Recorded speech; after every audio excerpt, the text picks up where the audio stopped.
Ms. Hunt, thank you very much. Nice to see you again. Do you remember Bill 289? It was a private member's bill that proposed to amend the criminal code and related to money laundering. Correct? You're nodding. You're nodding yes. One of the arguments the government used to defeat that bill was that they did not enjoy or they did not recommend making changes to the Proceeds of Crime and Money Laundering Act and the Criminal Code outside of the 5-year review of that legislation. So my first question is, does Bill C-59 amend the Proceeds of Crime and Money Laundering Act? The answer to your question, thank you, Chair, is yes, it does amend the Proceeds of Crime, Money Laundering, and Terrorist Financing Act. Thank you very much. Does it also amend the criminal code as it relates to money laundering? The answer to the question, Chair, is yes, it does.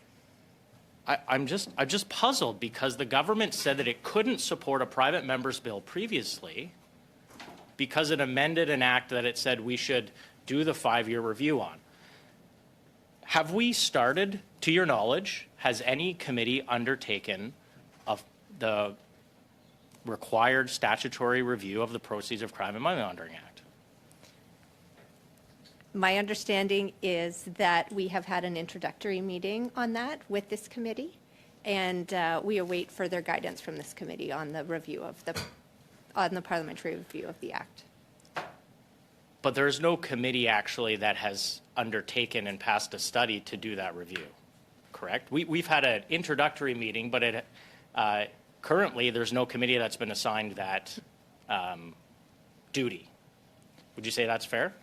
Chair, I am not a parliamentary affairs expert. I will be honest with you. You probably know the answer to this question better than I do, but to my knowledge, I do not believe that has been formally passed. Thank you very much.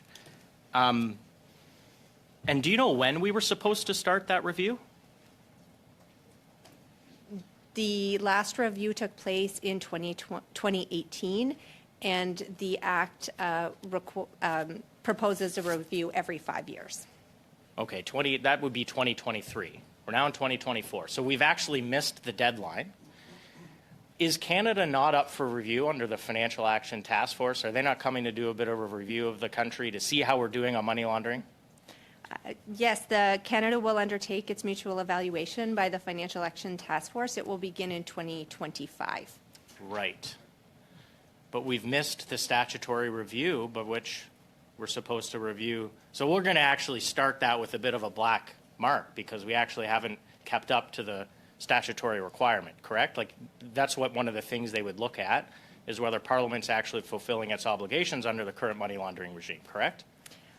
The review looks at how Canada is faring against 40 different technical requirements and 11 broad kind of efficiency regulations. The government has made many changes and improvements over the last several years, and obviously those changes and the effectiveness of our regime will be looked at from a broad-based perspective.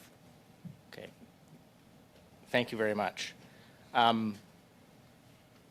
Before I continue on this line, I'd like to point out I don't believe there's any officials from CRA here today, and I don't believe there were any officials from CRA at the last review. My understanding, after having consulted the Senate pre-study hearings on the same bill, is that CRA is actually tabbed with auditing. So I would request that we put the CRA for future witness as part of the pre-study. And since I'm in a very giving mood, I've put a motion on notice. I won't move it, but I've put a motion on notice. I'll quickly read into the record to help the government on its review of Proceeds Crime and Money Laundering Act.